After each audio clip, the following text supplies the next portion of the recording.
வெளிப்படுத்தின விசேஷம் 7வது அதிகாரம் வசனம் 1-8 வரை.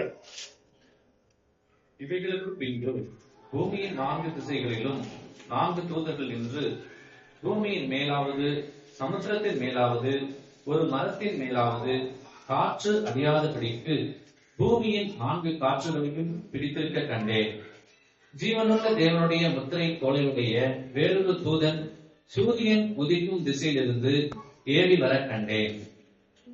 அவன் பூமியையும் சமுத்திரத்தையும் சேதப்படுத்துவதற்கு அதிகாரம் பெற்று அந்த 4 தூதரை நோக்கி, நாம் நமது தேவனுடைய ஊழியக்காரரின் நெற்றிகளில் முத்திரை போட்டு தீரும் அளவும் பூமியையும் சமுத்திரத்தையும் மரங்களையும் சேதப்படுத்தாதீர்கள் என்று மகா சத்தமிட்டு கூப்பிட்டான்.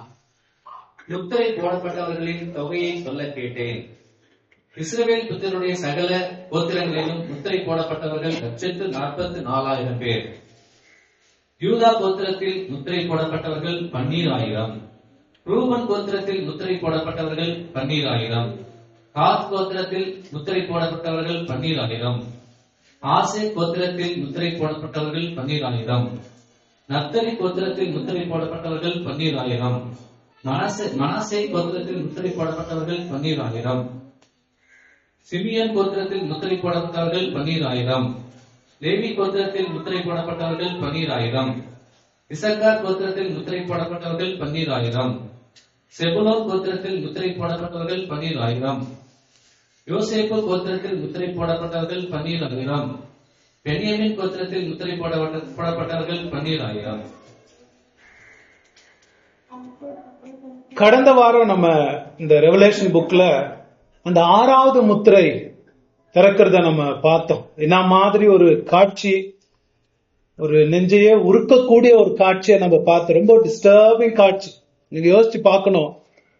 ஒரு விசுவாச கண்களால காண்டி அதை நம்ம கண் முன்னாடியே நடக்கிறத காண்டி நம்ம பார்த்துட்டோம். ஒரு கனவு வந்துச்சுன்னா எப்படி இருக்கும்? நமக்கு கனவு வந்தாவே நம்ம மிரண்டு போறோம். நம்ம கண் முன்னாடியே நடக்கிற மாதிரி அந்த காட்சி நடந்துச்சுன்னா நம்மளால சொல்ல போனா ஒரு வாரம் தூங்கி கூட இருந்திருக்க முடியாது. யோவானை நீங்க நினைச்சு பார்க்கணும். அவர் கண் முன்னாடி தான் இதெல்லாம் நடக்குது. கண் முன்னாடி இப்படி நடக்கிற ஃபியூச்சர்ல நடக்க போற காட்சி அவரு முன்னாடி போய் டைம்ல போய் பார்த்துட்டு வந்து நமக்கு எழுதுறாரு. அவருக்கு எப்படி என்ன பாதிப்பு யோவான் மனசுல ஏற்படுத்தி இருக்கும். அதான் அந்த அதிகாரம் முடியறது வந்து ஒரு ரொம்ப மனித குலமே ஒரு இடத்துல மாட்டிக்கிட்டு, ஆட்டுக்குட்டியானவருடைய கோபாக்கினை நாள் வந்தது, யார் நிலை நிற்க முடியும் அப்படின்னு உருக்கிற மாதிரி, என்ன மாதிரி அழுது இருப்பாங்க, என்ன மாதிரி சத்தம் போட்டு, நரக சத்தம்னா நமக்கு எப்படி தெரியுதா, இந்த மாதிரி அழுது கத்தி இருப்பாங்க. அந்த சத்தம் எல்லாம் யோவான் காதுல ஸ்டில் ரிங்கிங் என்ற மாதிரி அவர் காதுல அப்படியே ரிங்கா இருக்கும்.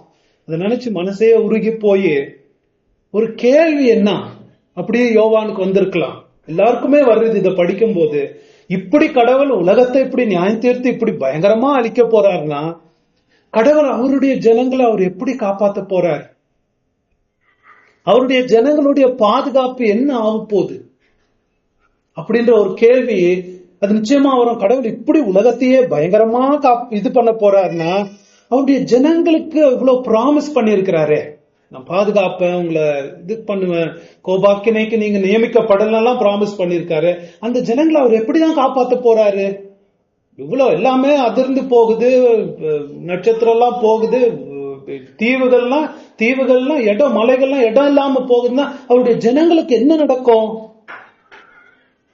யார் நிற்கக்கூடும் தேவனுடைய கோபாக்கினைக்கு முன்பதாக அப்படின்ற கேள்விக்கு ஒரு பதிலாகத்தான் 7வது அதிகாரம் வருகிறது.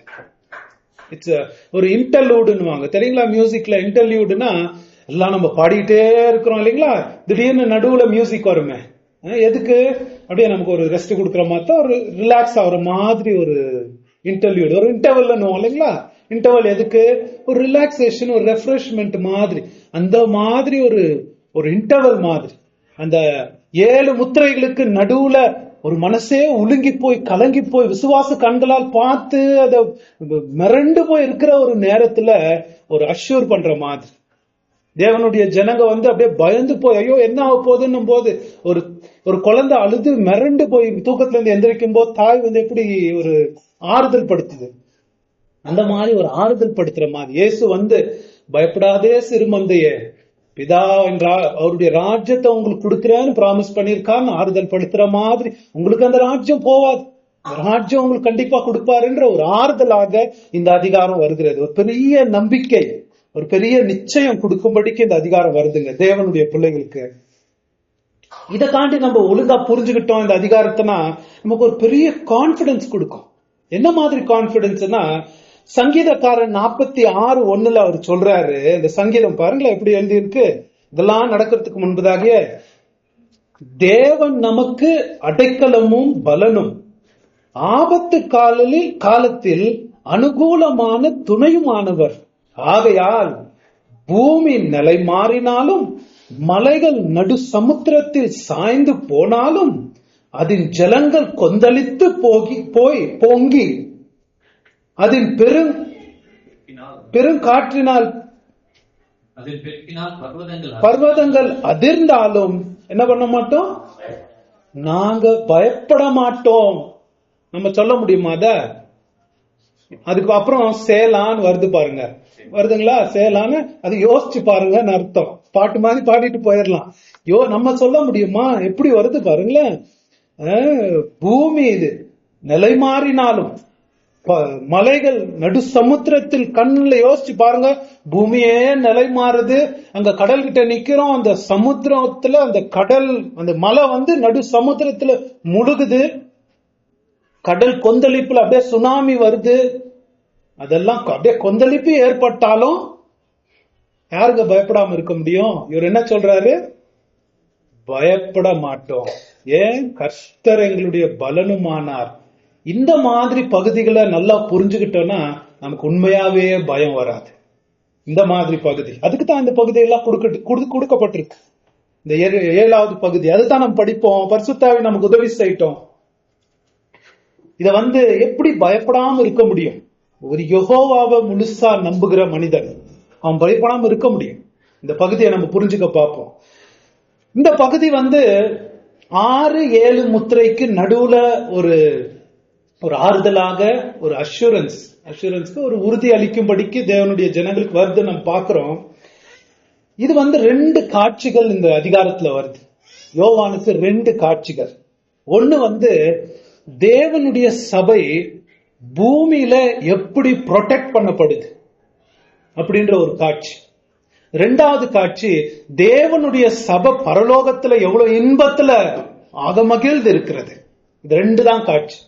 1-8 வரைக்கும் வர்றது தேவனுடைய சபை பூமியில எப்படி பாதுகாக்கப்படுது. அதான் இங்கிலீஷ்ல the church, the safety of the church militant அப்படின்னு வார்த்தை வரும். மிலிட்டன்ட்னா தேவனுக்காக நம்ம எல்லாரும் போர் செய்கிறவர்களா இருக்கிறோம். தேவனை ஏற்றுக்கொண்டு தேவனுக்காக நம்ம வாழும் போது, பரிசுத்தமா விசுவாசத்தை நம்ம வாழும் போது நம்ம என்னவோ நினைச்சிட்டு இருக்கலாம். ஆனா அந்த ஆவிக்குரிய உலகத்துல we are all போர் வீரர்கள். நம்ம தேவனுக்காக நிற்கிறவர்களா, போர் செய்கிறவர்களா நம்ம இருக்கிறோம் ஆவிக்குரிய வாழ்க்கையில. அதனாலதான் சர்ச் மிலிட்டன்ட் பேர் நமக்கு. அதனால என்ன? அது ஒரு மிலிட்டரி சர்ச். கடவுளுக்காக போர் செய்யறதுதான் ஒரு சர்ச். அந்த மாதிரி சர்ச் மிலிட்டன்ட். அந்த சர்ச் பரலோகத்துல சர்ச் ட்ரையம்பன்டா மாறப்போகுது. அப்படின்னா வெற்றி கொண்ட சபையாக பரலோகத்துல இருக்க போகுது. அதுதான் நம்ம அடுத்த காட்சியில பார்க்க போறோம். வெற்றி கொண்ட சபையாக பரலோகத்தில் எவ்வளவு மகிமையில இருக்க போகுது. நம்ம இன்னைக்கு பார்க்கக்கூடியது பூமியில இருக்கிற சபை. பூமியில இருக்கிற சபையை கடவுள் எப்படி பாதுகாக்கிறார்? Church militant. கடவுளுக்காக போர் செய்து துன்பங்கள், கஷ்டங்கள், உபத்திரவங்களுக்கு மத்தியில் கடவுளுக்காக போர் செய்து நிக்கிற அந்த சபையை கடவுள் எப்படி ப்ரொடெக்ட் பண்றார், அதான் நம்ம பார்க்க போறோம். ரொம்ப இம்பார்ட்டன்ட் இதை புரிஞ்சுக்கிறது. 3 தலைப்புல இதை நான் பார்க்கலாம்னு நினைச்சிருக்கேன். இங்கிலீஷ்ல சொல்ல போனா ஐடென்டிஃபை, சீல் அண்ட் செக்யூர்.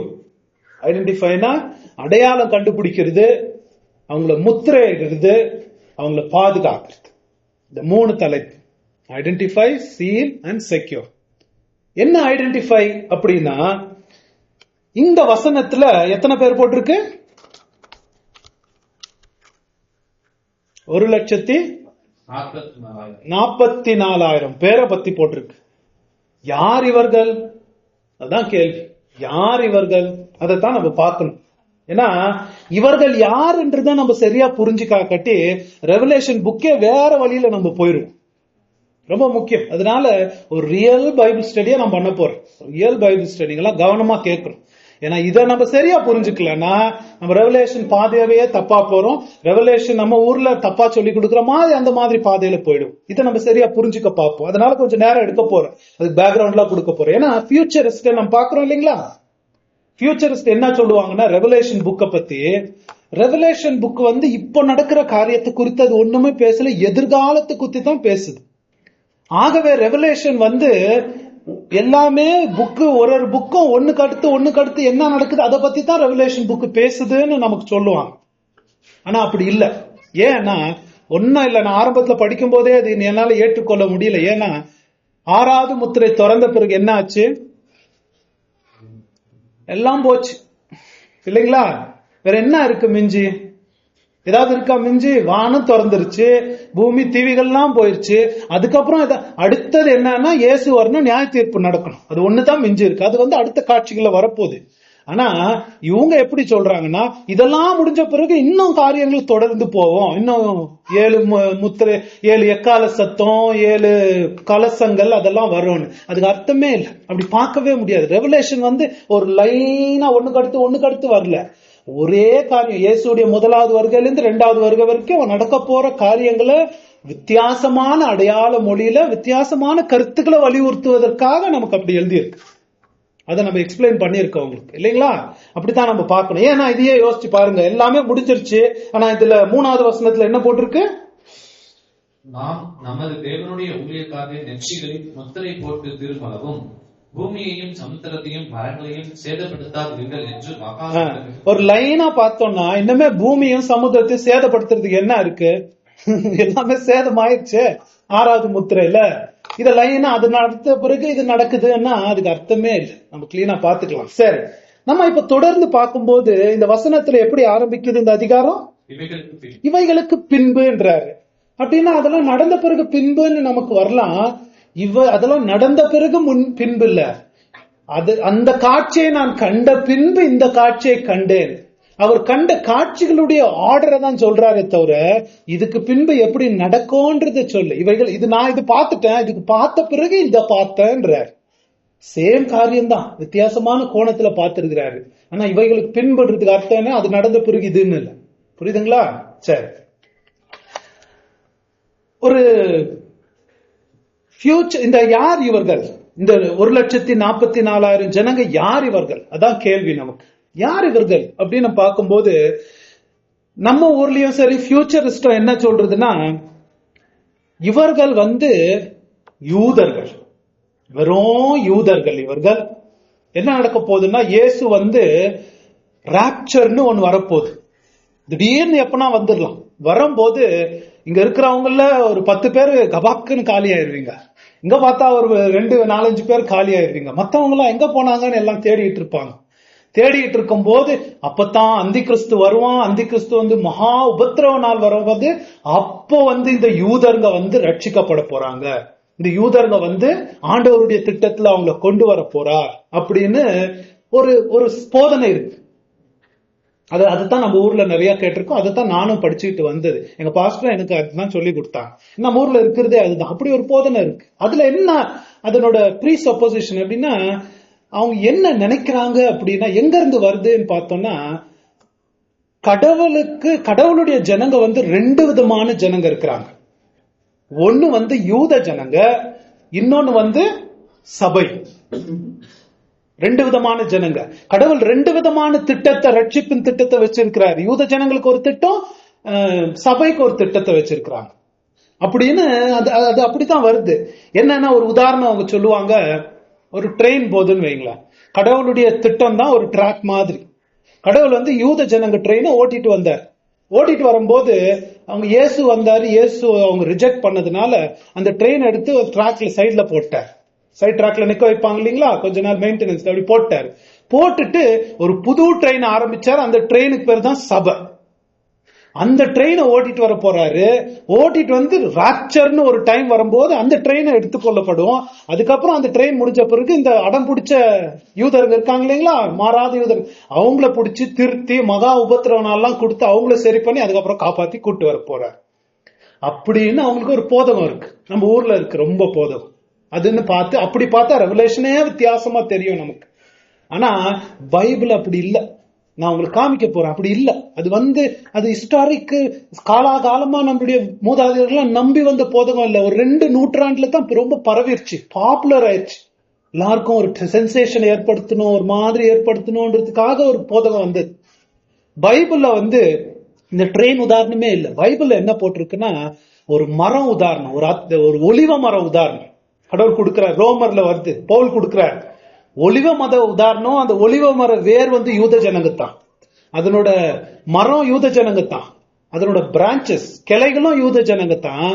ஆனா சில கிளைகள் என்ன பண்ணுச்சு, இயேசுவை ஏத்துக்காததுனால அந்த கிளைகளை உடைச்சு போட்டு புறமதஸ்தர் யாரு, நம்மள ஒட்ட வச்சிருக்கிறாரு. ஆனா மரம் ஒண்ணுதான், கடவுளுடைய ஜனங்க ஒருத்தர் தான். ஒரே திட்டம் தான் கடவுளுக்கு இருக்கு. 2 திட்டம் கடவுள் வச்சு இல்ல. 2 ஜனங்களா கடவுளை பார்க்க, தேவனுடைய ஜனங்களை பார்க்க கூடாது. அது ரொம்ப தப்பு. புரியுதுங்களா? ஏன்னா இயேசு சொல்றதே பார்ப்போமே நம்ம ஒரு இடத்துல. யோவான் 10:16 அவர் தான் ஏற்படுத்தக்கூடிய சபையை பத்தி அவர் சொல்லும் போது யோவான் 10:16 என்ன சொல்றாரு? 2 மந்தை இருக்கும் நான் சொல்றாரு. இந்த தொழுவத்தில் அல்லாமல் வேற ஆடுகளும் எனக்கு உண்டு. இந்த தொழுவத்தில் இல்லாத வேற ஆடுகளும் எனக்கு உண்டு அப்படின்னா யூத ஜனங்க கூட இருக்கிறாரு. இந்த தொழுவத்தில் இல்லாத வேற, அப்படி யார பார்த்து சொல்றாரு? புறமதஸ்தர. அந்த ஆடுகளும் எனக்கு உண்டு. தொடர்ந்து படிங்க. அவைகளையும் நான் கொண்டு வர வேண்டும், கொண்டு வந்து அவைகளின் சத்தத்துக்கு செவி கொடுக்கும். அப்பொழுது ஒரே மந்தையும் ஒரே மேய்ப்பனும் ஆகும். புரியுதுங்களா? ஒரே மந்தை ஒரே மேய்ப்பன், ஒரே மந்தை தான், ஒரே தேவனுடைய திட்டம் தான். என்ன பார்க்கணும்னா, யூத மதத்தின் நிறைவேறுதல் தாங்க கிறிஸ்தவ மதம். உங்களுக்கு தெரியுங்களா? The fulfillment of Judaism is Christianity. யூதர்களுக்கு ஒரு தனியா திட்டம், கிறிஸ்தவர்களுக்கு தனியா திட்டம் இல்ல. யூத மதம் ஒரு நிழலாக இருக்குன்னு தான் நம்ம படிச்சுட்டு வரோம். புரியுதுங்களா? இப்படி பாடம் சொல்றவங்க என்ன பண்ணுவாங்கன்னா, அவங்களுக்கு பேர் இன்னொன்னு டிஸ்பென்சேஷனலிஸ்ட். இதெல்லாம் நீங்க கத்துக்கணும். ரெவலேஷன் படிச்சா இதெல்லாம் நீங்க கத்துக்கணும். அவங்க என்ன பண்ணுவாங்கன்னா, பைபிளை துண்டு துண்டா வெட்டிடுவாங்க. இது பழைய ஏற்பாடு, சிலதெல்லாம் யூதர்களுக்கு சேர்ந்தது, அதெல்லாம் நம்ம படிக்க வேண்டியது இல்ல. இதெல்லாம் கிறிஸ்தவங்களுக்கு சேர்ந்தது. மலை பிரசங்கம் எல்லாம் கிறிஸ்தவங்களுக்கு இல்ல, யூதர்களுக்கு சொன்னாருன்னு கிறிஸ்தவத்தையே கெடுத்து விட்டுருவாங்க. டிஸ்பென்சேஷனலிஸ்ட் ரொம்ப பெரிய பிரச்சனை. என்ன பண்ணுவாங்க தெரியுங்களா? 10 கட்டளை நமக்கு தேவையே இல்லை. 10 கட்டளை நமக்கு தேவையில்லை. அப்படிதான் போதகம் வருது. கிறிஸ்தவம் சீர்கெட்டு போனதே இந்த 2 நூற்றாண்டுல இப்படிப்பட்ட போதகனாலதான். ஏன்னா நம்ம கிருபைனால ரட்சிக்கப்படுகிறோம் இல்லையா? 10 கட்டளையே நமக்கு தேவையில்லை. அதனால நான் கொலை செய்யலாம், அதனால நான் போய் சொல்லிக்கலாம். அதுவா ஆண்டவர் சொல்றாரு? நான் ரட்சிக்கப்படுவது 10 கட்டளைனால இல்ல, கிருபைனால் நான் ரட்சிக்கப்படுகிறேன். ஆனா என்னுடைய கோட் ஆஃப் கண்டக்ட், என்னுடைய நடத்த ஆண்டவர் என்ன நடக்கும்படி எப்படி விரும்புறாரு? முழு புதிய ஏற்பாடு எக்ஸ்பான்ஷனே 10 கட்டளையை விரிவாக்குறது தான் புதிய ஏற்பாடு. எப்படி 10 கட்டளையின்படி நடக்கணும் தான் புதிய ஏற்பாடு நம்ம கத்துக் கொடுக்குது. ஒரு கிறிஸ்தவனா நம்ம நடக்க வேண்டியது 10 கட்டளையின்படி தான் நடக்கணும். ஆனா நான் அதனால ரட்சிப்படகில்ல, கிருபைனால் நான் ரட்சிக்கப்படுறேன். அதை புரிஞ்சுக்கணும் நம்ம. ஆனா இவங்க அப்படி இல்ல, பிரிச்சுட்டாங்க எல்லாம். அது நமக்கு தேவை இல்லைன்னு. அப்படிப்பட்ட போதகத்தை குறித்து ஜாக்கிரதையா இருக்கணும். 2 ஜனங்க இல்ல, தேவனுடைய ஜனங்க ஒரே ஜனங்க தான். ஏன்னா யூத மதம் ஒரு நிழலாக கிறிஸ்தவ மதத்துக்கு இருந்திருக்கு. எபிரேயர் புத்தகம் முழுவதுமா அதாங்க சொல்லுது நமக்கு. நீங்க படிச்சு பாத்தீங்கன்னா எபிரேயர் புத்தகம், பழைய ஆலயம், பழைய இதெல்லாம் என்ன சொல்லுது? அதெல்லாம் நிறைவேறிச்சு இயேசுல எல்லாமே நிறைவேறிடுச்சு. அவருடைய பழைய ஏற்பாடுல இருந்த சடங்கு, ஆடு பலி, அதெல்லாம் நம்ம செய்ய வேண்டியதில்லை. ஏன்னா இயேசுல நிறைவேறிச்சு. ஆனா அதனுடைய முழுமையே புதிய ஏற்பாடு தான், சபைதான். ஏன்னா பழைய ஏற்பாடுல ஒரு ஆசாரியர் இருந்தார். அவர் அவரும் ஒரு பாவி தானே ஆசாரியர், அவரும் செத்து போவாரு. ஆனா புதிய ஏற்பாடுல பிரதான ஆசாரியரா நமக்கு சாகாத பரிபூர்ணமான இயேசு இருக்கிறார். அதுதான் நிறைவேறுதல். புரியுதுங்களா உங்களுக்கு? பழைய ஏற்பாடுல இருக்கிறதெல்லாம் புதிய ஏற்பாடுல நிறைவேறுதுங்க. பழைய ஏற்பாடுல அந்த தூபம் காட்டுவாங்க, ஆலயத்துல புகையா போகும். அது என்னத்தை குறிக்கிறது? ஜபம். புதிய ஏற்பாடின் ஜபத்துக்கு ஒரு நிழலாக அது இருந்துச்சு. தேவனுக்கு போற ஜபத்துக்கு ஒரு நிழலா இருக்கு.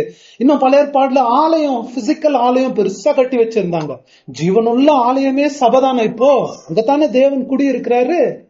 பழைய ஏற்பாடுல வாக்குத்தத்தம் பண்ணப்பட்ட பூமி கானான் தேசம் அடிச்சுக்கிட்டாங்க. அது என்ன கிறிஸ்தவங்களுக்கு? நம்ம பரலோகம். புரியுதுங்களா? ரெண்டு திட்டம் இல்ல கடவுள் வச்சிருக்கிறது. பலர் யூத மதத்தின் யூத மதம் ஒரு நிழலாக இருந்துச்சு, அதனோட நிறைவேறுதல் தான் கிறிஸ்தவ மதம், சபை. அதை நம்ம புரிஞ்சுக்கணும். 2 பிளான்ஸ் இல்ல கடவுளுக்கு. ஓகே, அதுதான் உங்களுக்கு வலியுறுத்தணும்னு பார்த்தேன். அதை நம்ம புரிஞ்சுக்கிட்டோம்னா நிறைய காரியத்தை தப்பிச்சு போலாம். ஏன்னா மத்த போதகம் நம்ம கேட்கும் போது இவங்க அப்படிப்பட்டவங்க அவங்க என்ன சொல்லுவாங்கன்னா, நம்ம இன்னைக்கு படிச்ச பகுதிய இது நமக்கு சம்பந்தப்பட்டது அல்ல. இது யார பத்தி போட்டிருக்கு? யூதர்கள். யூதர் தானே போட்டிருக்கு. இந்த கோத்திரம், ரூபன் கோத்திரம், அவங்க கோத்திரம். அது தப்பு. ஏன் தப்புனா, இது யூதாவரை பத்தி போடல, இது சபைய பத்தி போட்டிருக்குன்னு நான் உங்களுக்கு நிரூபிச்சு காட்டணும். ஓகேங்களா? யார பத்தி போட்டிருக்கு? சபைய பத்தி போட்டிருக்கு. எப்படி நிரூபிக்க போறேன்? நிறைய பாயிண்ட்ஸ் நான் கொடுக்க போறேன். இது சபை. சொல்ல போனா இது யார பத்தி தான்? நம்மளை பத்தி போட்டிருக்காங்க. நம்மளை பத்தி போட்டிருக்கு.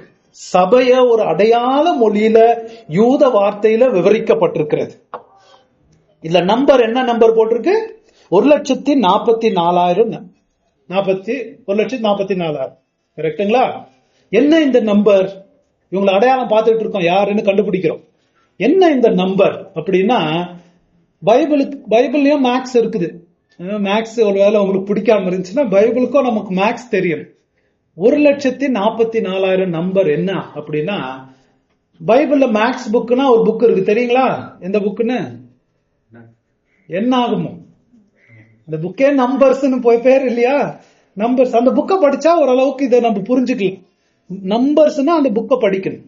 என்ன அந்த புக்ல இருக்கு அப்படின்னா, கடவுள் சென்சஸ் எடுப்பார். சென்சஸ்னா எண்ணிக்கை இல்லைங்களா? ஆட்கள் எத்தனை பேர், அவங்க எடுக்கிற சென்சஸ் எப்படின்னா, போருக்கு ரெடியா இருக்கிறவங்க, போருக்கு போறதுக்கு ஆயத்தமா இருக்கக்கூடியவங்களை தான் எண்ணுவாங்க. அந்த நம்பர்ஸ்ல எண்ணி, இந்த கோத்திரத்துல இத்தனை பேர் இருக்காங்க, இந்த கோத்திரத்துல இத்தனை பேர் இருக்காங்கன்னு எண்ணிக்கை எண்ணி போடுவாங்க.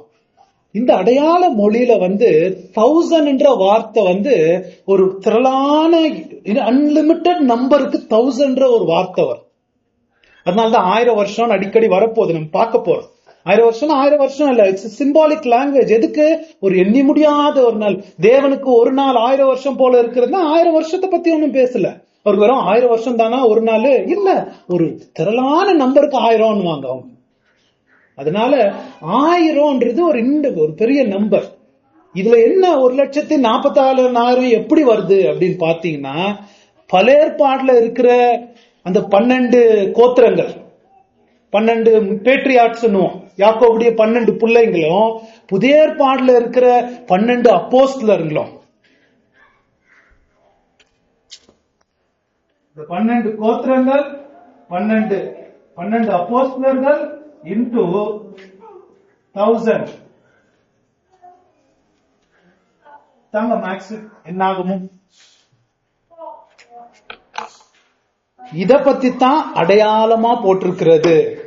அது மொத்த நம்பரை குறிக்கணும்னு பாயிண்டடா இவ்வளவுதான். தெரிந்து கொள்ளப்பட்டவங்க இவங்களதான்.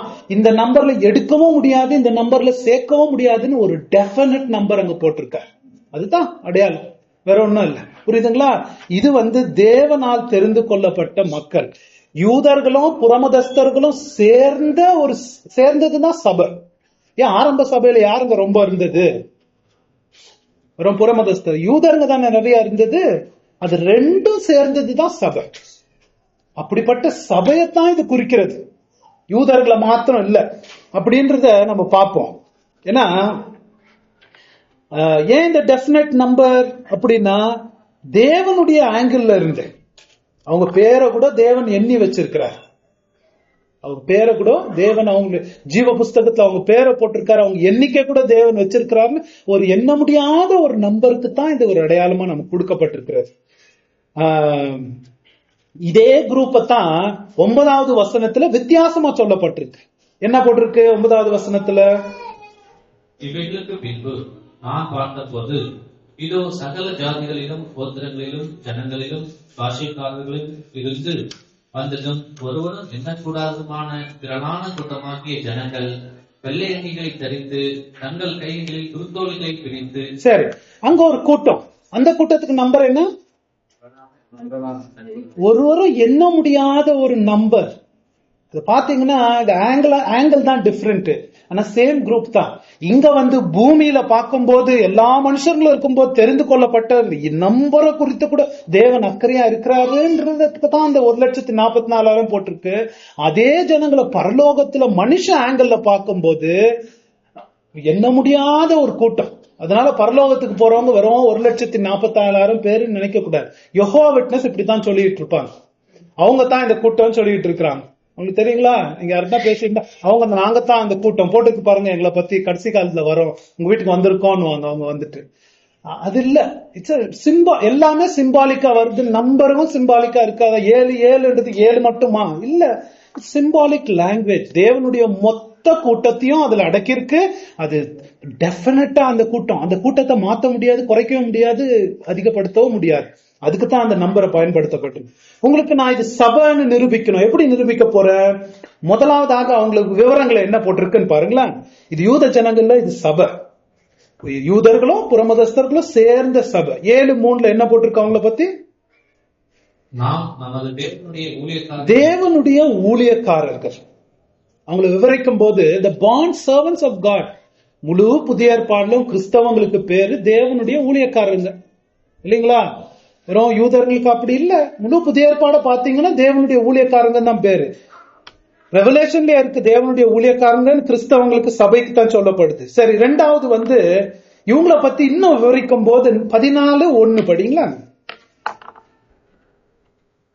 முதலாவது தேவனுடைய ஊழியக்காரன் பாக்குறோம். 5 ஆதாரங்களை கொடுக்க போறோம் இவங்க சபைன்னு நிரூபிக்கிறதுக்கு. 14:1. பின்பு நான் பார்த்தபோது இதோ சீயோன் மலையின் மேல் ஆட்டுக்குட்டியானவரையும் அவரோடு கூட அவருடைய பிதாவின் நாமம் தங்கள் நெற்றிகளில் எழுதப்பட்டிருந்த 1,44,000 பேரையும் நிற்க கண்டேன். அதே குரூப் தான் இங்கேயோ பாக்குறோம். 3வது வசனம் படிங்க அவங்கள பத்தி. அவர்கள் சிங்காசனத்துக்கு முன்பாகவும் 4 ஜீவன்களுக்கு முன்பாகவும் மூப்பர்களுக்கு முன்பாகவும் புது பாட்டை பாடினார்கள். அந்த பாட்டு பூமியிலிருந்து மீட்டுக் கொள்ளப்பட்ட 1,44,000 பேர் அல்லாமல் வேறொருவரும் கற்றுக்கொள்ள கூடாது இருந்தது. பூமியிலிருந்து மீட்டுக் கொள்ளப்பட்ட, பர்ச்சேஸ் ஃப்ரம் தி எர்த், அது கிறிஸ்தவர்களுக்கு தான் பயன்படுத்துகிற ஒரு வார்த்தை. பூமியிலிருந்து மீட்டுக் கொண்டவர்கள். படிங்க தொடர்ந்து 4. ஸ்திரீகளால் தங்களை கைப்படுத்தாதவர்கள் இவர்களே, கற்புள்ளவர்கள் இவர்களே, ஆட்டுக்குட்டியானவர் எங்கே போனாலும் அவரை பின்பற்றுவர்கள் இவர்களே. ஸ்திரீகளால் தங்களை கரைப்படுத்திக் கொள்ளாதவர்கள் அப்படின்னா கல்யாணமே ஆகாதவர்களா இந்த 1,44,000 பேரு? அப்படின்னா என்ன அர்த்தம்? அவங்க பியூரிட்டிய, அவங்களுடைய பரிசுத்தத்தை குறிக்கிறது. ஒரு அடையாளமா தான் சொல்லப்பட்டிருக்கிறது. புரியுதுங்களா? ஒரு அடையாளம். அப்புறம் தொடர்ந்து இவர்கள் மனுஷரிலிருந்து தேவனுக்கு ஆட்டுக்குட்டியானவருக்கு முதற் பலனாக மீட்டுக் கொள்ளப்பட்டவர்கள். முதற் பலனாக மீட்டுக் கொள்ளப்பட்டவர்கள் அது கிறிஸ்தவங்க, சபையில இருக்கிறவங்க. முதற் பலனாக கடவுளுக்குனால மீட்கப்பட்டவங்க அவங்க தான். அது கிறிஸ்தவங்களை பத்தி குறிக்குது. சரி, ரெண்டாவதாக அதுலயும் பாக்குறோம் அவங்க கிறிஸ்தவங்கன்னு. இன்னொன்னு பாத்தீங்கன்னா சபை மணவாட்டி அப்படின்றோம் இல்லைங்களா? அதுக்கு ரெவலேஷன்ல வந்து பலவிதமான யூத வார்த்தைகளை பயன்படுத்தி தான் சபையை விவரிக்கிறது. புதிய எருசலேம் வானத்திலிருந்து வர கண்டேன் அப்படின்னு போட்டிருக்கு. புதிய எருசலேம் என்ன பாருங்களேன். இதுல 21:2 படிங்களா. யோவானாகிய நான் புதிய எருசலேமாகிய பரிசுத்த நகரத்தை தேவனுக்கென்று பரலோகத்தை விட்டு இறங்கி வர கண்டேன். புதிய எருசலேம் யார் இது? எருசலேம்னா என்ன? இது யூத ஜனங்களுடைய தலைநகரம், அது இஸ்ரவேலுடைய தலைநகரம். அது எருசலேமை கண்டேன்றாரு. எருசலேம் எது? இது அது தன் புருஷனுக்காக அலங்கரிக்கப்பட்ட மணவாட்டியை போல் ஆயத்தமாக்கப்பட்டிருந்தது. 9வது வசனம் படிங்க. பின்பு கடைசியான 7 வாதிகளால் நிறைந்த 7 கலசங்களுடைய அந்த 7 தூதர்களில் ஒருவர் என்னிடத்தில் வந்து, நீ இங்கே வா, ஆட்டுக்குட்டியானுடைய மனைவியாகிய மணவாட்டியை உனக்கு காண்பிக்கிறேன் என்று சொல்லி. இது யார்? இது ஆட்டுக்குட்டியானுடைய மனைவி மணவாட்டி. யார பத்தி பேசுது? சபைய பத்தி. அதுக்கு பேர் என்ன? புது எருசலேம். எருசலேமுக்கும் சபைக்கும் என்ன சம்பந்தம்? யூத வார்த்தைகள்ல சபைய பத்தி பேசுறது இல்ல. புரியுதுங்களா உங்களுக்கு? இன்னொரு வசனம் வேண்டா நம்ம படிக்கலாம். 12 படிங்க. அதற்கு பெரிதும் உயரமான மதிலும் கிழக்கின் 3 வாசல்கள், வடக்கின் 3 வாசல்கள், தெற்கின் 3 வாசல்கள், மேற்கின் 3 வாசல்களும் ஆக 12 வாசல்களும் இருந்தன. 12 வாசல்களும் இருந்தன. அப்புறம் வாசல்களின் அருகே 12 தூதர்களும் இருந்தார்கள். அந்த வாசல்களின் மேல் இஸ்ரவேல் சந்ததியாகிய 12 கோத்திரத்தாருடைய நாமங்களும் எழுதப்பட்டிருந்தன. இங்க என்னத்துக்கு 12 கோத்திரங்கள் நாமங்கள்? நான் என்ன சொல்ல வரேன்னா, சபைய விவரிக்கும் போது முழு ரெவலேஷன்ல யூத வார்த்தைகளை பயன்படுத்தி தாங்க சபையை விவரிக்கிறது. புது எருசலேம்னா அதான், அந்த எருசலேமுக்குள்ள 12 கோத்திரங்களுடைய பேர் எழுதி இருக்கு. ஏன்? சபையை விவரிக்கும் போது அப்படித்தான் விவரிக்குது. இது வெறும் ரெவலேஷன் டீச்சிங் மாத்திரம் இல்ல, முழு புதிய ஏற்பாடு டீச்சிங்கும் சபைய எருசலேம், இது இஸ்ரவேல் வார்த்தையில நமக்கு விவரிக்கப்படுகிறது. நிறைய இடங்கள்ல விவரிக்கப்படுது. உதாரணத்துக்கு நிறைய வசனங்கள் நான் கொடுக்க முடியும் முழு இதுலயும். ரோமர் 2:28 நீங்க ஏற்கனவே படிச்சிருக்கலாம், படிங்க நீங்க ஒரு வாட்டி. 2:28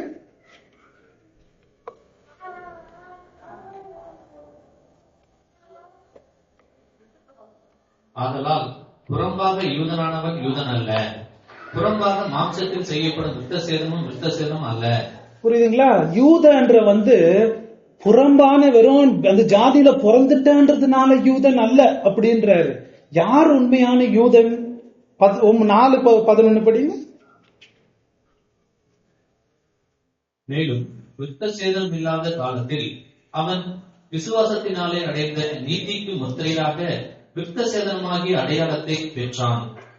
விருத்த சேதனம் இல்லாதவர்களாய் விசுவாசிக்கிற யாவருக்கும் நீதி எனப்படும் பொருட்டாக அவர்களுக்கு அவன் தகப்பனாய் இருக்கும்படிக்கும், விருத்த சேதனத்தை பெற்றவர்களாய் மாத்திரமல்ல, நம்முடைய தகப்பனாகிய ஆபிரகாம் விருத்த சேதனம் இல்லாத காலத்தில் அடைந்த விசுவாசமாகிய அடிச்சுவடுகளில் நடக்கிறவர்களுமாய் இருக்கிறவர்களுக்கு தகப்பனாய் இருக்கும்படிக்கு அந்த. இந்த வசனம் என்ன சொல்லுது? யாரெல்லாம் இயேசுவ விசுவாசிக்கிறாங்களோ அவங்க எல்லாம் ஆபிரகாமுடைய பிள்ளைகள். அவ்வளவுதான். யாரெல்லாம் இயேசுவ நம்புறாங்களோ நம்மெல்லாம் இஸ்ரவேல் ஜனங்க தான். நம்மெல்லாம் அந்த ஜாதியில சேர்க்கப்பட்டுட்டோம். ஏப்ராம் விசுவாசிக்கிற எல்லோருமே, இயேசு கிறிஸ்து விசுவாசிக்கிற எல்லோருமே ஏப்ராமுடைய பிள்ளைகள் தான். இன்னும் ஒரு வசனம், கலாத்தியர் 3:29. இது நான் சொல்லிட்டு வர முழு புதிய ஏற்பாட்லயும் யூதர்கள் யாரு, இஸ்ரவேல் ஜனங்க, இஸ்ரவேலும் சபையும் வேற இல்ல அப்படின்றத நம்ம பார்க்கலாம். 3:29. நீங்கள் கிறிஸ்துவினுடையவர்கள் ஆனால் ஆபிரகாமின் சந்ததியாராயும். போதுங்களா? நீங்க கிறிஸ்துவனுடையவர்களா இருந்தா யாரா இருக்கிறீங்க? ஆபிரகாமுடைய சந்ததியா நீங்க இருக்கிறீங்க. அதைத்தான் நம்ம பாக்குறோம். நிறைய வசனங்களை சொல்லிட்டே போலாம். இன்னும் யாக்கோபு எழுதும் போது அவர் எழுதுறதே சபைக்கு எழுதுறாரு. ஆனா என்ன சொல்றாரு யாக்கோபு 1:1 தெரியுமா? நான் 12 கோத்திரங்களுக்கு, இஸ்ரவேல் கோத்திரங்களுக்கு எழுதுறதாவது. முழு புதிய ஏற்பாடுலயும் சபை எப்படி பார்த்திருக்காங்கன்னா இஸ்ரவேலுடைய முழுமையா தான் பார்த்திருக்காங்க, நிறைவேறுதலாம் பார்த்திருக்காங்க. சரி, இத்தனை காரணங்க பாக்குறோம். எதுக்கு பாக்குறோம்? இவங்க சபைன்றது. சரி, இந்த பகுதியில இருந்தே ஒரு ஆதாரம் கடைசியில நான் காமிக்க போறேன். இவங்கதான் சபை அப்படின்றதுக்கு. எப்படி பார்க்கலாம்னா, இதனோட ஆர்டர் கவனிங்களா. தமிழ்ல லிஸ்டா போடல, இங்கிலீஷ்ல பாத்தீங்கன்னா லிஸ்டா போட்டிருக்கு. முதலாவது கோத்திரம் எந்த கோத்திரம் வருது? யூதா கோத்திரம். பைபிள்ல அட்லீஸ்ட் ஒரு 15 லிஸ்டாவது இருக்கு யாக்கோபுக்கு பிறந்த பிள்ளைங்க. பழைய ஏற்பாடுல எல்லாம் 15 லிஸ்ட் இருக்கு. இந்த லிஸ்ட் மாதிரி எங்கேயுமே இல்ல. இந்த லிஸ்டே வித்தியாசமா இருக்கு. ஏன் வித்தியாசமா இருக்குன்றத பார்ப்போம். முதல் பிள்ளை யாரு யாக்கோபுக்கு? என்ன ஆதியாகமம் முழுசா படிச்சிருக்கீங்க? ரூபன். ரூபன் அவர் தான் முதல் பிள்ளை இல்லைங்களா? அவர் தான் தப்பு பண்ணிட்டார், முதல் பிள்ளை. ஆனா யூதாவை ஏன் போட்டிருக்கு முதல்ல? ஏன்னா இயேசு யார் மூலமா வந்தது? யூதா குலத்தின் சிங்கம். அதனால அவர் ஃபர்ஸ்ட் வந்துட்டார். அடுத்தது யாரு? அடுத்தது என்ன போட்டிருக்கு? அதுல ரூபன் போட்டிருக்கு. ரூபன். அதுக்கப்புறம் ஆக்சுவலா பார்த்தோம்னா சிமியோன், லேவி வரணும் இல்லைங்களா? அவங்கதான் 2 பிள்ளைங்க. அதை விட்டுட்டு வேற யார போட்டிருக்காங்க? கேட், ஆஷர், நாப்தலி, மனசா. இவங்க 4 பேர் ஆச்சரிய விதமா இங்க வராங்க. ஏன்னா ஒழுங்கா பாத்தீங்கன்னா இவங்க 4 பேரும் ஆக்சுவலா ஜேக்கபுக்கும் அவங்களுடைய ரெபேக்காக்கும் லேவாக்கும் இந்த இஸ்ரவேல் குடும்பத்துல பிறந்தவங்க இல்ல. இவங்க ஒரு புறஜாதியார் வேலைக்காரங்களுக்கு பிறந்தவங்க. பில்லாவும் சில்பாவும் புருஷன் பொண்டாட்டி சண்டை போட்டுக்கிட்டு அந்த பொண்டை கொடுக்குறேன் வேலைக்காரிய கொடுக்குறேன்னு பிறந்துச்சு இல்லைங்களா?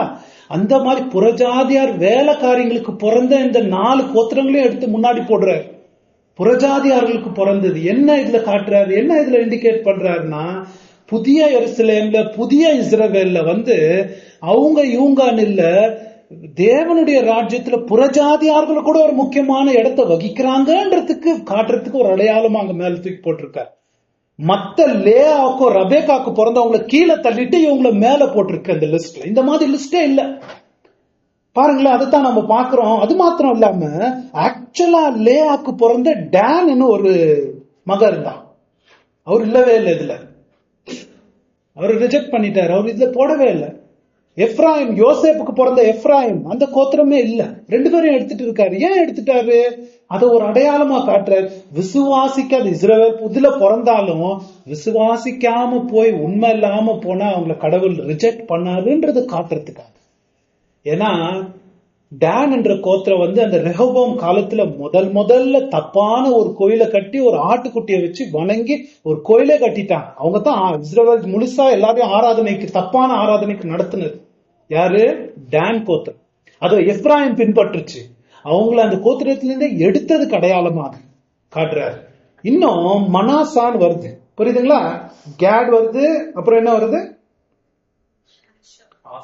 ஆசேர், நப்தலி, மனாசே. கேட், ஆஷர், நப்தலி இந்த வேலைக்காரங்களுக்கு பிறந்தவங்க. மனாசே யாருக்கு பிறந்தவர் தெரியுமா? அவர் எந்த கோத்திரத்திலயும் எங்க 12 இடத்துல வருது இல்லையா, அவர் இல்லவே இல்லை. இதுல மாத்திரம் வராது. ஏன் யாருக்கு பிறந்தது தெரியுமா? யோசேப்புக்கு பிறந்தது. யோசேப்புக்கு எகிப்து மனைவி, புறஜாதி மனைவிக்கு பிறந்த ஒரு மகன். அவங்க 3 பேர் புறஜாதியாருக்கு பிறந்ததை முன்னாடி சேர்க்கிறாரு. ஆக்சுவலா லேயாவுக்கு பிறந்தவங்களை ரிஜெக்ட் பண்றாரு. இதுலயே ஆண்டவர் என்ன சொல்றாரு? முழு எருசலேம், முழு சபையில என்ன பண்றாரு? அவரு விசுவாசிக்காத அந்த கொடிகளை அவர் உடைச்சு புறமதஸ்தரை எடுத்துட்டு ஒட்டினதாக இதுலயே காட்டுறாரு. பாருங்களேன், 2 ஜனங்க இல்ல, ஒரே ஜனங்க தான். இது சபையை பத்தி காமிக்குது. புறஜாதியார்கள் அதுல சம்பந்தப்பட்டிருக்காங்கன்றதுக்காகவே அந்த லிஸ்ட வலியுறுத்தணும்னு புறஜாதியார் கோத்திரங்களை முன்னாடி கொண்டு போடுறாரு. மத்தவங்களை கீழே தள்ளி போடுறத நம்ம பாக்குறோம். அது அப்படித்தான், அதுக்காகத்தான் இப்படி போட்டிருக்கு. சபைன்றது யூதர்களும் புறஜாதியார்களும் சேர்ந்த ஒரு கூட்டம், தேவனுடைய ஜனங்க தான் சபை. புரியுதுங்களா? சரி, முதலாவது இவங்க அடையாளம் யாருன்னு கண்டுபிடிச்சிட்டான். யார் இவங்க? சேர்ந்த சபை. இந்த 1,44,000 ஒரு அடையாள மொழியில சொல்லப்பட்டிருக்கிறது. சரி, அடுத்த தலைப்புக்கு போவோம். அடுத்த தலைப்பு என்னன்னா, இவர்களுக்கு முத்திரையிடுதல். இவர்களுக்கு முத்திரையிடுதல். அது எந்த வசனத்துல வருது? படிங்க. நாம் நமது தேவனுடைய ஊழியக்காரர் நெற்றிகளில் முத்திரை போட்டு தீருமளவும் பூமியையும் சமுத்திரத்தையும் மரங்களையும் சேதப்படுத்தாதிருங்கள் என்று மகா சத்தமிட்டு கூப்பிட்டான். முத்திரை போடும் அளவும், அவர்களுடைய நெற்றிகளில் முத்திரை போடும் அளவும் சமுத்திரத்தையும் பூமியும் மரங்களையும் சேதப்படுத்தாதீர்கள் அப்படின்னு வசனம் வருது. இது என்ன முத்திரை போடுறது அப்படின்னா, பைபிளை தான் நமக்கு இன்டர்பிரேட் பண்ணணும். நம்மளா ஒரு கதை சொல்லிட்டு இருக்க கூடாது, பைபிளுக்கு தான் பார்க்கணும். இந்த மாதிரி பழைய ஏற்பாடுல எங்கன்னா இருக்கா அப்படின்னு பார்த்தோம்னா, எசேக்கியேல் 9:1 அதிகாரம் 1:3 இருந்தே படிக்கலாம். அங்க இதே மாதிரி முத்திரை போடுகிறது வருகிறது நம்ம பார்க்கலாம்.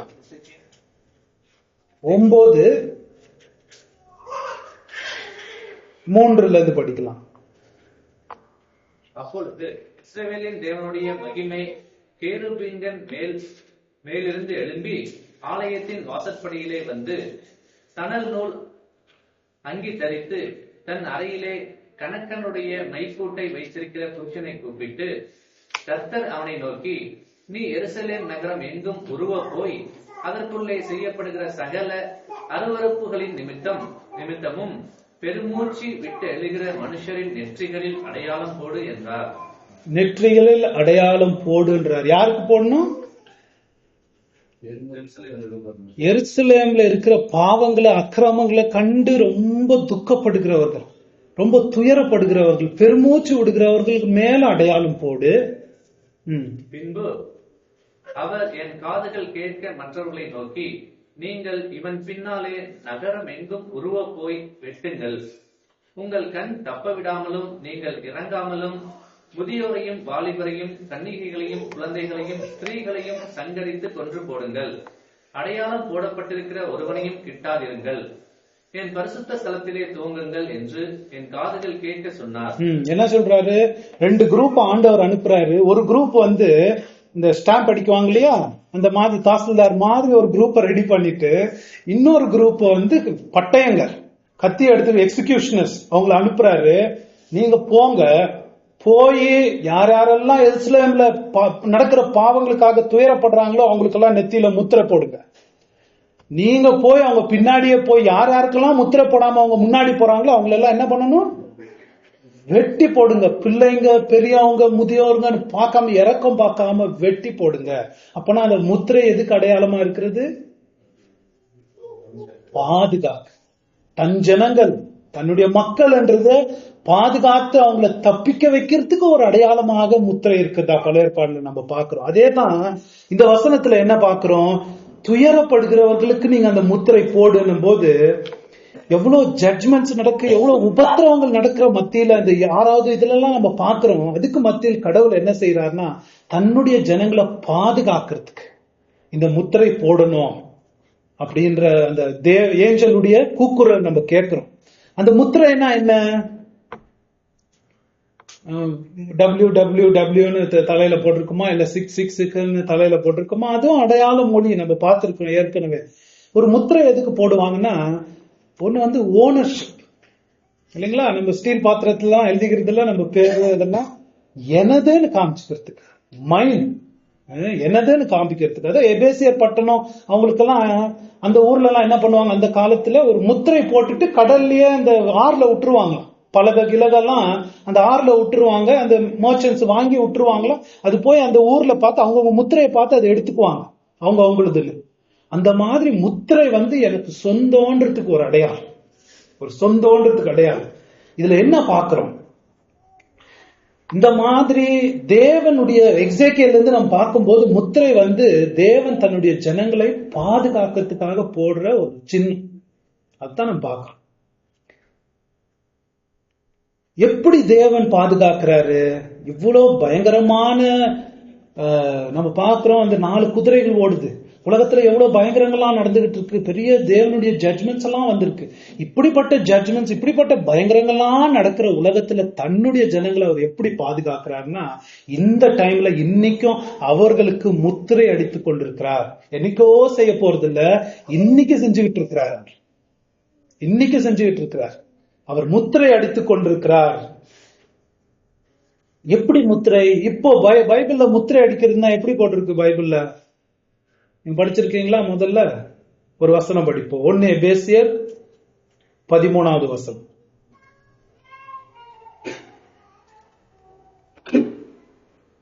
நீங்களும் உங்கள் ரட்சிப்பின் சுவிசேஷமாகிய சத்திய வசனத்தை கேட்டு விசுவாசிகள் ஆன போது வாக்குத்தத்தம் பண்ணப்பட்ட பரிசுத்த ஆவியால் அவருக்குள் முத்திரை போடப்பட்டீர்கள். முத்திரை போடப்பட்டீர்கள். எதனால முத்திரை போடப்பட்டீர்கள்? பரிசுத்த ஆவியினால் முத்திரை போடப்பட்டீர்கள். இதுதாங்க முத்திரை அடிக்கிறதுனா. இந்த மாதிரி பெரிய ஜட்ஜ்மெண்ட்ஸும் பிசாசுடைய காரியங்களும் பயங்கரமான காரியங்கள் உலகத்துல ஏற்படும் போது தன்னுடைய ஜனங்களை கடவுள் எப்படி பாதுகாக்கிறார் அப்படின்னா இந்த முத்திரையை போட்டு தான் பாதுகாக்கிறார். இந்த முத்திரை வந்து அந்த அவருடைய ஜனங்களை பாதுகாக்க போது. இந்த முத்திரை யாருக்கு இருக்கிறதோ அவர்கள் தான் கடவுளுடைய கோபாக்கினையிலிருந்து தப்ப போறாங்க. வேற யாருமே தப்ப முடியாது. எல்லாரையும் இந்த கோபாக்கினை வந்து அழிக்கத்தான் போகுது. இந்த பயங்கரமா அழிக்க போகுது. அதுல இருந்து தப்பக்கூடியவங்க யாரு? இந்த முத்திரை இருக்கிறவங்க தான். இது மாத்திரம் இல்லாம ரெவலேஷன் 14:9 இருந்து படிங்களா.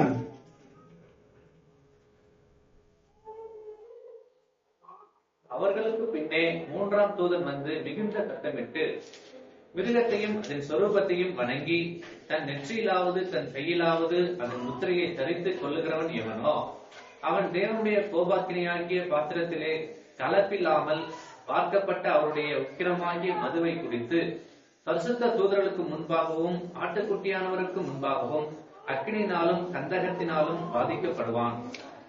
இங்க இன்னொரு முத்திரை வரப்படுது. என்ன முத்திரை இது? மிருகத்தின் முத்திரை. இந்த காலத்துல என்ன நடக்குதுன்னா, சாத்தான் அந்த மிருகம்ன்றத பயன்படுத்தி அநேக பேருக்கு அவனுடைய முத்திரையை போட்டுக்கிட்டு இருக்கான். அவனுடைய முத்திரையை வாங்கிட்டோம்னா என்ன நடக்கும்? அவங்களுக்கு முடிஞ்சு கதை. அங்க போட்டிருக்கு, பரிசுத்த தூதர்களோடு தேவனுக்கு முன்பதாக சதா காலங்களும் வேதனை அனுபவிக்க போறாங்க. அந்த கோபாக்கினைக்கு நீ முடிவாயிட்டேன்றது தான் சாத்தானுடைய முத்திரை. முத்திரைனா என்ன? ஒரு அடையாள மொழியா போட்டிருக்கு. முத்திரைனா அது எங்க போடணும்? நெத்திலையும் கையிலையும் போடணும். நெத்திலையும் கையிலையும் அப்படின்னா ஆண்டவர் பழையற்பாடுலயும் சொல்லியிருக்காரு, நெத்தியில கட்டிக்க கையில கட்டிக்க. என்ன அர்த்தம்னா, என்ன மாதிரி சிந்தனைகள், சாத்தானுக்கு ஏற்ற சிந்தனைகள், சாத்தானுடைய சிந்தனைகள், பாவ சிந்தனைகளே சிந்தித்து அந்த காரியங்களே ரைட் ஹேண்ட்ல செய்யறது, அதுதான் அடையாளம். அப்படிப்பட்ட முத்திரையை பிசாசு போட்டுக்கிட்டு இருக்கு நிறைய பேருக்கு இந்த காலத்திலயும். அந்த முத்திரையிலேருந்து தப்பக்கூடிய ஒரே வழி எப்படி தெரியுமா? எல்லாருக்கும் வந்துடும் அந்த முத்திரை. தப்புற ஒரே வழி ஆண்டவருடைய முத்திரை வாங்குறவங்க தான் தப்ப முடியும். ரெண்டே விஷயம்தான். ஒண்ணு, மிருகத்தின் முத்திரை வாங்கணும் நம்ம, இல்ல சாத்தான் ஆண்டவருடைய முத்திரையை வாங்க, ஹோலி ஸ்பிரிட் முத்திரையை வாங்க. இது ரெண்டு தான். நடு கிரவுண்டே இல்ல ரெவலேஷன்ல. அது வாங்கணும், இல்லைன்னா இது வாங்கணும். அதான் நம்ம பாக்குறோம். அந்த பிசாசுடைய முத்திரை வாங்குறவங்க நிச்சயமாவே அந்த முத்திரை அடிக்கப்பட்டதே கோபாக்கினை சந்திக்கும்படிக்கு தான் அந்த முத்திரை அடிக்கப்பட்டிருக்காங்க. ஆனா ஹோலி ஸ்பிரிட் முத்திரை வாங்குறவங்க தான் அதுல இருந்து தப்ப முடியும். அந்த சீல் ஆஃப் காட் அப்படின்னு நம்ம பாக்குறோம். இந்த மாதிரி எப்படி அவங்களை அடையாளம் கண்டு கொள்றது? உதாரணத்துக்கு, சரி, ஆண்டவருடைய முத்திரை வாங்குறவங்க தான் நம்ம தப்பிக்க முடியும்னு பாக்குறோம் இல்லைங்களா? அதுதான் ஹோலி ஸ்பிரிட்னால நம்ம முத்திரை அடையப்படுறோம். எப்படி எனக்கு ஆண்டவர் முத்திரை அடிச்சிருக்காரான்னு நான் எப்படி தெரிஞ்சுக்கிறது? நான் யாருடைய முத்திரையை வாங்கியிருக்கேன்னு நான் எப்படி தெரிஞ்சுக்கிறது? இங்க இருக்கிற எல்லோருக்குமே இந்த காலத்துல ரெண்டு காரியம் நடந்துகிட்டு இருக்கு. திடீர்னு நம்மளாம் போய் நரகத்துல இறங்க போறது இல்ல. நம்ம நரகத்துல போய் இறங்குறதுக்கு முன்னாடி எத்தனையோ வருஷங்களுக்கு முன்னாடி நம்ம ஆயுசுல எல்லாம் நம்ம ஒரு காரியத்தை ஒரு வழியில போயிருக்கோம். அந்த முத்திரையினால ஒரு வழியில போயிருக்கிறோம். ஒண்ணு, ஆண்டவருடைய முத்திரையை வாங்கி பரலோகத்துக்கு இந்த பிசாசனுடைய முத்திரையில தான் தப்பிச்சு கோபாக்கினிக்கு தப்பிச்சு போவோம். இல்ல மிருகத்தினுடைய முத்திரை வாங்கி கோபாக்கினியை சந்திக்க போறோம். எனக்கு யாருடைய முத்திரை இருக்குதுன்னு நான் எப்படி கண்டுபிடிச்சுக்கிறது? பிராக்டிக்கலா ஒரு கேள்வி. நம்ம ஜெபம் கேட்கப்படும்ன்றீங்க. யாருடைய முத்திரை எனக்கு இருக்கிறது? நம்ம பைபிளையே பார்த்துக்கலாம். அந்த முத்திரை என்ன? ஹோலி ஸ்பிரிட். ஹோலி ஸ்பிரிட் அவர்களே அவருடைய கனிகள்னால் அறிவீர்கள் ஆண்டவர் சொல்றாரு இல்லைங்களா? ஹோலி ஸ்பிரிட்டுடைய கனிகள் நம்ம வாழ்க்கையில இருக்கா? சிம்பிள் கேள்விதான், சிம்பிள் பதில். ஹோலி ஸ்பிரிட்டுடைய கனிகள் என்ன? அராஜகம், அட்டூழியம், கோபம், வைராக்கியம், விரோதம் அப்படியா வருது. அன்பு, சாந்தம், சமாதானம், இச்சை அடக்கம், பொறுமை பாருங்க, பொறுமை, அதெல்லாம் நம்ம வாழ்க்கையில இருக்கா? எங்க பார் அவிசுவாசமும் கீழ்ப்படியாமையும் பயங்கர பிசாசுடைய முத்திரை வாங்கி ஓடுற உலகத்துல பரிசுத்தாவி வாங்கின முத்திரையோடு சமாதானம், சந்தோஷம், அந்த மாதிரி ஒரு நிலைமையில் நம்ம இருக்கிறோமா? அந்த முத்திரையை நம்மள வித்தியாசப்படுத்துது. ஏன் வித்தியாசமா இருக்கிறாங்க? நம்ம எல்லாம் என்ன இப்படி சண்டை இப்படி இருக்கிறோம், ஆனா இவர் என்ன இப்படி இருக்கிறாரு? இவர் தேவனால் முத்திரை அடிக்கப்பட்டவர். இன்னொன்னும் முத்திரை அடிக்கப்பட்டது இன்னொரு அடையாளம் என்ன தெரியுமா? ரோமர் 8:7 என்ன போட்டிருக்கு படிங்க. 8:13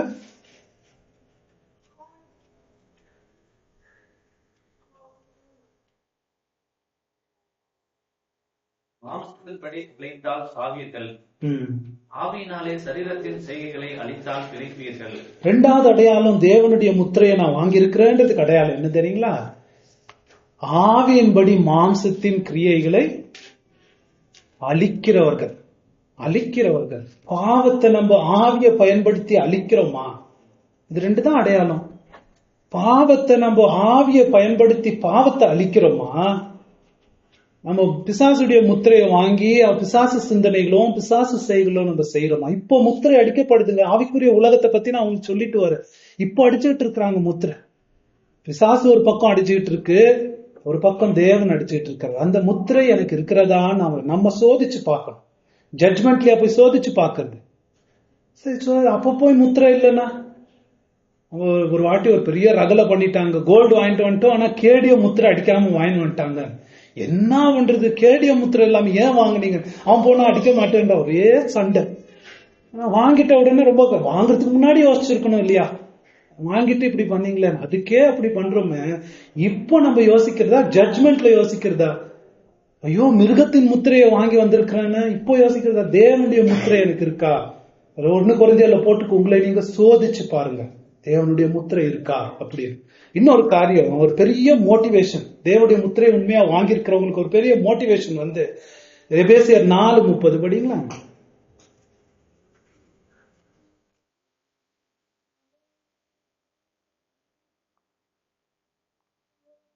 அன்றியும் நீங்கள் மீட்கப்படும் நாளுக்கென்று முத்திரையாக பெற்ற தேவனுடைய பரிசுத்த ஆவியை துக்கப்படுத்தாதீர்கள். ஆமா, இது ரொம்ப மனசையே எனக்கு ரொம்ப உறுத்திருச்சு. ஏன்னா பரிசுத்த ஆவியை கோபப்படுத்தாதீருங்கன்னு போட்டிருக்கு. துக்கம், ஏன் துக்கம்னு போன ஒரு கடவுள் தானே, அவரு போய் கோபம்லாம் நம்ம படுத்தலாம் இல்லையா? துக்கப்படுத்தாதீருங்கன்னா நீ பிசாசுடைய முத்திரைய வாங்கி அழியக்கூடாது, கோபாக்கினையில நீ தப்பிச்சு கொள்ளணும், வரப்போற கோபாக்கினையில எல்லாரோடும் சேர்ந்து நீ அழியக்கூடாதுன்னு உனக்கு ஒரு முத்திரையாக உள்ளத்தில் குடியிருந்து உன்னை பரிசுத்தப்படுத்துறதுக்காக நான் வந்திருக்கிறேன். என்ன மிஞ்சி நீ எனக்கு விரோதமா நீ பாவம் செய்யறதுன்னா அதை விட ஒரு கெடுதல், பெரிய கெடுதலே இல்லை. ஏன்னா நம்மள வந்து தாயை துக்கப்படுத்தக்கூடாதுன்னு வாங்க இல்லைங்களா, தாயை துக்கப்படுத்தாதப்பா நீ நல்லா இருக்க மாட்டேன்னு. ஏன்னா நம்மள பெத்தவங்க, அவங்க பாவத்திலேயே பிறந்திருந்த நம்ம, சாக்கடையில வாழ்ந்து வளர்ந்திருந்த நமக்கு உயிர் கொடுத்து பெத்து எடுத்ததே, 2வது பிறவி கொடுத்ததே ஹோலி ஸ்பிரிட் தான். தாயை விட பல மடங்கு பெரிய ஒரு ஹோலி ஸ்பிரிட் தான் இல்லைங்களா? இல்லைன்னா நம்ம பாவத்திலேயே அழிஞ்சிருப்போம் இல்லையா? அவர் உயிர் கொடுத்து ரீஜெனரேட்டட், அவர் தான் நமக்கு உயிர் கொடுத்தார். அவர் உயிர் கொடுத்து நம்மளை பாதுகாத்து நமக்குள்ள குடிகொண்டு இருக்கும்போது அவரை போய் துக்கப்படுத்துறதுன்னா துக்கப்படுத்தாது. மீட்கப்படும் நாளுக்கென்று முத்திரையாய் கொடுக்கப்பட்ட ஹோலி ஸ்பிரிட் உங்களை அவர் தான் மீட்க போறாரு. அந்த நாள்ல எல்லாரும் கோபாக்கினை யார் நிக்க முடியும் போது உங்களை தூக்கிட்டு போய் பரலோகத்துல வைக்க போறதுக்கு அடையாளமா வந்திருக்கிற அவரை துக்கப்படுத்தாதீங்க. அதுதான் போட்டிருக்கு. இது ஒரு பெரிய மோட்டிவேஷனா இருக்கணும் நமக்கு ஹோலியா வாழ்றதுக்கு. பரிசுத்தாவே நான் துக்கப்படுத்தக்கூடாது. யோசேப்புக்கு ஒரு வாட்டி அந்த பெண் வந்து சோதனையில தள்ளணும்னு வந்துச்சு. அந்த மனுஷன் என்ன சொன்னா, என் தேவனுக்கு முன்பதாக நான் எப்படி பாவம் செய்வேன்? நமக்கும் சாத்தா வந்து சோதிக்கும் போது, பாவத்தை செய்ய வைக்கும் போது நமக்கும் வரக்கூடாது. என்ன பெத்தெடுத்த என்னுடைய ஹோலி ஸ்பிரிட்டுக்கு விரோதமாக அவர் எப்படி நான் துக்கப்படுத்துவேன்? நமக்கு வரணும் இல்லையா? எப்படி நான் அவரை போய் துக்கப்படுத்துது? நல்லாதான் இருக்கும் பாவம், அவர் எப்படி நான் துக்கப்படுத்த முடியும்? என் தாயை போய் துக்கப்படுத்தலாமா? தாயை போய் உதைக்கலாமா? அதாங்க பெரிய ஹோலி வாழ்றதுக்கு பெரிய மோட்டிவேஷன். அவர் முத்திரையா அடிக்கப்பட்டிருக்கிறார். நம்ம பொழைக்கணும், கோபாக்கினையில தப்பணும், மிருகத்தின் முத்திரை நம்ம மேல் வரக்கூடாதுன்ற பாதுகாப்பா நமக்கு கொடுக்கப்பட்டிருக்கார். அவரை துக்கப்படுத்தாதீங்க. பவுல் சொல்றாரு பாருங்களேன், அவரை துக்கப்படுத்தாதீங்க. ஏன்னா எல்லாரும் ஒரு பெரிய கூக்குரலோடு அந்த நாள்ல கதறுவாங்க பாருங்க, கோபாக்கினைக்கு யார் நிற்க முடியும்னு. அப்பதாங்க பரிசுத்த ஆவிக்கு நம்ம எவ்வளவு கடன் பட்டிருக்கோம் அப்பதாங்க நமக்கு தெரியும். அவரை போய் ஒருபோதும் அவரை துக்கப்படுத்தக்கூடாது. ரொம்ப பாரத்தோடு சொல்றாரு. கோபப்படுத்தாதீங்கன்னு சொல்லியிருந்தாலும் ஓரளவுக்கு ஒரு தாய் மாதிரி நான் எவ்வளவு நன்மைகள் உனக்கு செய்யணும், உனக்குள்ள குடிகொண்டு வந்திருக்கிறேன், என்ன துக்கப்படுத்தலாமா உன் பாவங்கள் மூலமா? அதான் கேட்கப்படுது. ஹோலியா வாழ்றதுக்கு ஒரு பெரிய மோட்டிவேஷனா நமக்கு இருக்கணும். சரி, முத்திரை அடிக்கிறதுனா என்னன்னு பார்த்துட்டோம் இல்லைங்களா? அவர் போய் அந்த ஏஞ்சல் என்ன பண்றாரு, 1வது வசனத்துல இருந்து படிங்க, கடைசி தலைப்பை பார்த்து முடிக்கும். பாதுகாப்பு. இவைகளுக்கு பின்பு பூமியின் 4 திசைகளிலும் 4 தூதர்கள் நின்று, பூமியின் மேலாவது சமுத்திரத்தின் மேலாவது ஒரு மரத்தின் மேலாவது காற்று அடியாதபடிக்கு பூமியின் 4 காற்றுகளையும் பிடித்திருக்க கண்டேன். ஒரு 4 ஏஞ்சல்ஸ் வந்து 4 காத்துங்களை புடிச்சுக்கிட்டு இருக்கிறாங்க. இந்த காட்சியை உங்களால கற்பனை பண்ண முடியுமா? வந்துடக்கூடாதுன்னு 4 ஏஞ்சல்ஸ் புடிச்சுக்கிட்டு இருக்காங்க. ஏன் பிடிக்கணும்? ஏன்னா அது வரணும்னு துடிக்குது. அப்படிதானே பிடிக்கணும், இல்லைன்னா ஏன்னா ஓடணும்னா அவ்வளவுதான் நம்ம பிடிக்கணும். வரணும்னு துடிக்குது. என்ன தெரியுமா வரணும்னு துடிக்குது? ஆண்டாக மனித குலத்தின் பாவம் நிரம்பி கடவுளுடைய கோபாக்கின இந்த உலகத்துக்குள்ள வரணும்னு தவிக்குது. நியாய தீர்ப்பு அதை அனுப்பணும்னு துடிச்சுக்கிட்டு இருக்கு. ஜட்ஜ்மெண்ட். ஒரு டேம் என்ன தெரியுது? டேம் என்ன தெரியுது தமிழ்ல? பாளையமா, அணை. அது அணையில தண்ணி ரொப்பி ரொப்பி ரொப்பி ரொப்பி அது பிரஷர் ஒரு வாட்டி திறந்தவன எவ்வளவு போர்ஸா வரும் பார்த்திருக்கீங்களா? தண்ணி ரொம்பிட்டவனு திறந்த அந்த மாதிரி ரொம்பி போய் அது துடிக்குது வெளியே வரணும். ஆனா இந்த ஏஞ்சல்ஸ் என்ன பண்றாங்க? புடிச்சுக்கிட்டு இருக்கிறாங்க. ஒரு காலை வந்து அது முற்றத்துக்கு போற மாதிரி அது காலெல்லாம் இப்படி எப்படி பண்ணிட்டு போகணும்னு துடிக்குது இல்லையா? அந்த மாதிரி கடவுளுடைய கோபாக்கின இந்த உலகத்துல வந்து வரணும்னு துடிச்சுக்கிட்டு இருக்கு. இப்பவும் துடிச்சுக்கிட்டு இருக்கு.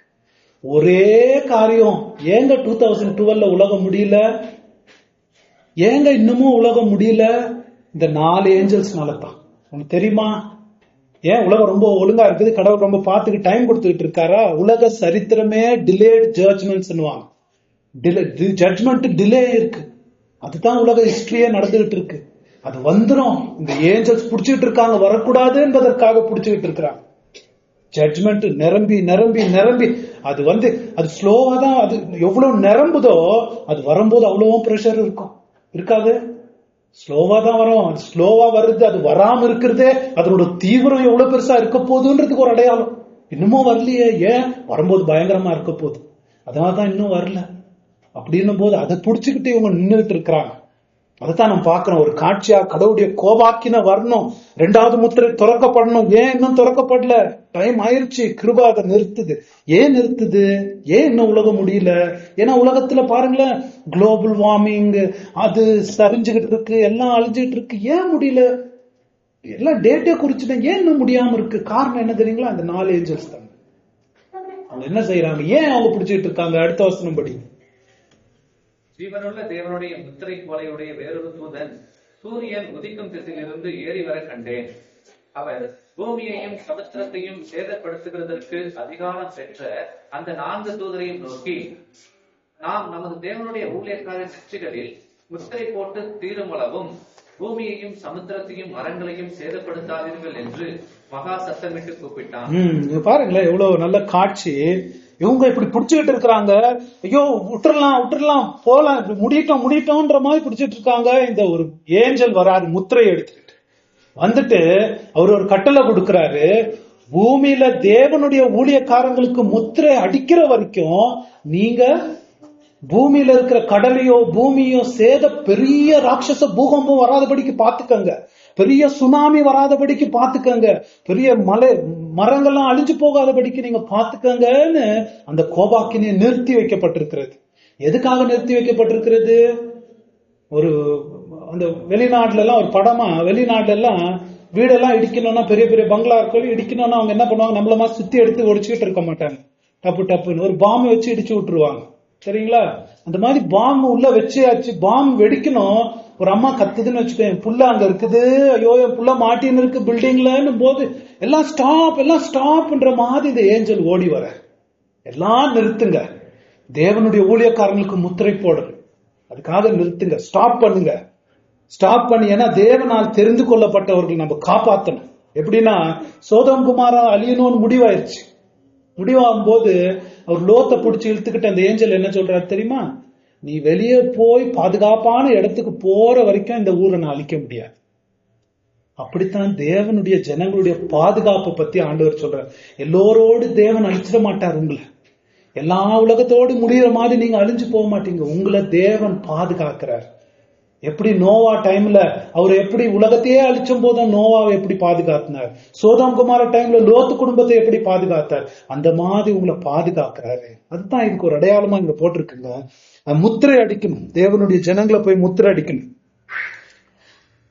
ஏன்னா ஒவ்வொரு தெரிந்து கொள்ளப்பட்டவனும் வளர்ந்து விசுவாசித்து இயேசுவை பத்தி கேட்டு சுவிசேஷத்தை கேட்டு விசுவாசித்து ரட்சிக்கப்பட்டு மனம் திரும்பி ரட்சிக்கப்படும் போது அவனுக்கு முத்திரை வருகிறது. அது நடக்கணும் இல்லையா? இன்னும் அநேக பேரு இன்னும் குழந்தையா இருக்கிறாங்க, தெரிந்து கொள்ளப்பட்டவங்க. அவங்க இன்னும் வளரணும், புத்திக்கு வரணும், காஸ்பலை கேட்கணும். கேட்டு இன்னும் நம்பர் எத்தனை இருக்குதோ, இந்த 1,44,000 நம்பர் இருக்கு இல்லையா, அந்த நம்பர் கடைசி நம்பர் யோசிச்சு பாருங்களேன். அந்த நம்பர் முடிகிற வரைக்கும் இதெல்லாம் புடிச்சுட்டு இருங்க. இந்த நம்பர் இன்னும் முடியல, 1,46,000 பேர் இன்னும் வரல, இதெல்லாம் பிடிச்சிட்டு இருக்கு. இந்த நம்பர் முடிகிற வரைக்கும் யோசிச்சு பாருங்க. அந்த நம்பர் முடிகிற நாள் யோசிச்சு பாருங்க. ஒருவேளை 1,43,000 ஒரு அடையாளம் தான் சொல்றோம் நம்ம. இன்னும் நான் ஒருத்தர் இருக்கிறார், அவர் இன்னும் ரட்சிக்கப்படணும், அவருக்கு முத்திரை அடிக்கணும். அவர் அன்னைக்கு காஸ்பல கேட்கிறார். ஒருவேளை அவர் லிங்கராஜ்புரத்துல இருக்கலாம், ஒருவேளை உங்க வீட்டு பக்கத்துல கூட இருக்கலாம். நீங்க ஒருவேளை அவருக்கு ஆண்டவரை பத்தி சொல்றீங்க, சொல்லி அவர் நம்பி மனம் திரும்பி உலகத்தை விட்டு திருந்தி இயேசுவை நம்புறாரு, பரிசுத்தாவை பெற்றுக்கொள்றாரு. ஏஞ்சல் அங்க 144 டிக்கு போடுறார். என்ன ஆகும்? 6வது முத்திரை திறக்கப்படும். இதான் அங்க கதை. 6வது முத்திரை திறக்கப்படும். இதுக்காகத்தான் தேவன் பாதுகாத்து வச்சிருக்கிறார். இதுதான் தேவனுடைய ஜனங்கள் மேல அவர் வச்சிருக்கிற பாதுகாப்பு. உங்களுக்கு ஒண்ணும் ஆகாது, இல்ல நான் பாத்துக்கிறேன். 6வது முத்திரை திறக்கப்படும், நம்ம எடுத்துக்கொள்ளப்படுறோம். அந்த 6வது முத்திரை திறந்து வானம் மடமடன்னு எல்லாம் சரிய போகுது, சூரியன் இருளாக போகுது, பயங்கரமான இது பூகம்பங்கள் வந்து அதெல்லாம் நம்ம பார்த்தோம் இல்லைங்களா? நட்சத்திரங்கள்லாம் பூமியில உழுவுறத பாக்குறோம். அதெல்லாம் நடந்த பிறகு இயேசு வரப்போறார். இயேசு தன்னுடைய 2வது வருகையில வந்து திரளான ஏஞ்சல்ஸோடு வரப்போறார். வந்து அவர் செய்யற நியாய தீர்ப்பு, வந்து அவர் செய்யற அழிவை பத்தி எப்படி எல்லாம் பைபிள்ல போட்டுருக்கு தெரியுமா? மெரிக்க போறாரா எல்லாரும். இயேசுதான் இதுக்குதான் பயந்து ஓடுறாங்க. அவர் மெரிக்கும் போது இது ஒரு குதிரை ஐட்டுக்கு ரத்தம் ஓடுமா, அவங்களுடைய ரத்தம். அந்த மாதிரி ஒரு பெரிய நியாய தீர்ப்பு வரப்போகுது. அது வர்றதுக்கு முன்பதாக பாதுகாப்பு, தேவனுடைய ஜனங்களுடைய பாதுகாப்பை பத்தி நமக்கு இங்க வசனத்துல போட்டிருக்கு. சரி, 2 காரியங்கள் சொல்லி முடிக்கிறேன். ஒரு பயன்பாடுக்கு, முத்திரை அடிக்கப்பட்டவர்கள் எவ்வளவு பெரிய பாக்கியவான்கள் நமக்கு பார்க்க முடியும் இதுல.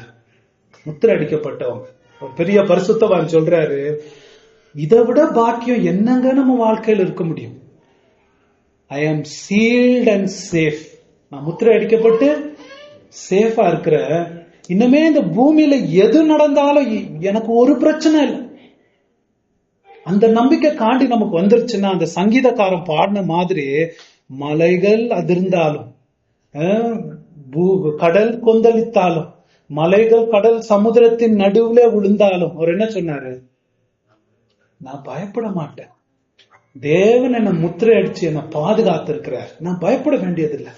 அவரதான் இதை விட பிளஸட்னஸ் எதை யோசிச்சு பார்க்க முடியும் நம்ம வாழ்க்கையில? இதுதாங்க பெரிய ஆசீர்வாதம்.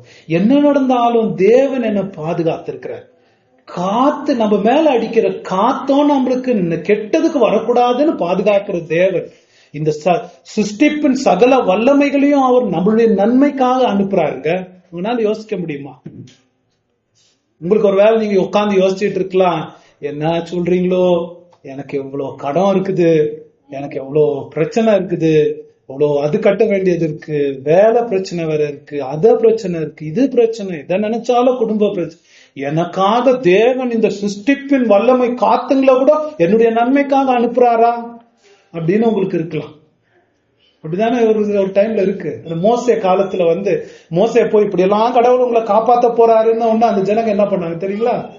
அவங்களுக்கு அந்த ஃபேரோவுடைய கஷ்டம், அவரு அடிமைத்தனம் பார்த்தே அவங்க சோர்ந்து போயிருந்தாங்க. ஐயோ போப்பா நீன்ற மாதிரி ஆயிடுச்சு. அப்படித்தான் நம்ம சில நேரங்கள்ல இந்த உலக கவலைகள், உலக காரியங்கள்ல போய் மற்ற காரியங்கள்ல ஆண்டவர் பெரிய காரியங்களை நம்ம மதிப்பிடாம போயிடுறோம்.